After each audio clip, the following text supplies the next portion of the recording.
Imagine trying to water a plant by dumping a massive bucket of water on it just once a month. The plant wouldn't grow, it would wash away or rot. To thrive, it needs a steady, small stream of water day after day. Spiritual growth works the exact same way. A lot of us treat our faith like an emergency room visit. We only seek the word when everything is crashing down around us. Welcome to Day 25 of Faith Foundations. Today, we are unlocking the secret to a lifetime of spiritual stamina. We're talking about consistency over intensity, and why a small, daily habit is the only way to keep your listening ear sharp. Psalm 1:1-2 talks about the person who is truly blessed. It says their delight is in the law of the Lord, and on his law he meditates day and night. Notice it doesn't say they study for 10 hours straight once a year. It says they interact with the truth day and night. Our channel theme is Faith by Hearing. If you want a faith that can withstand the storms of life, you cannot rely on the spiritual meal you ate 3 weeks ago. You need a daily intake.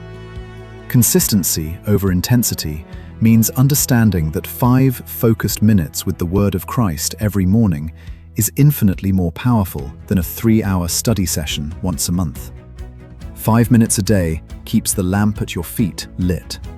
It keeps the static out of your ears. It ensures that when a crisis hits, you don't have to scramble to find God's frequency, because you never stepped away from it. Your Day 25 challenge is the anchor time. Do not try to read 3 entire books of the Bible today. Instead, pick a specific, unshakable time for tomorrow morning.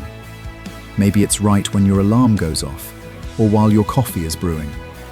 Commit to giving God just 5 minutes of your listening ear at that exact time. Read 3 verses, listen to 1 audio chapter, and pray a simple prayer. Lock it into your schedule as a non-negotiable anchor for your day. Faith isn't built in a single day of intense effort. It is built daily through steady obedience. Thank you for joining me for Day 25. Tomorrow, we tackle a deeply personal topic as we look at Day 26, hearing God in the hard seasons, when the path gets tough. I'm Matthew Padiachi, and this is Faith by Hearing. Keep your daily rhythm steady, and I'll see you tomorrow.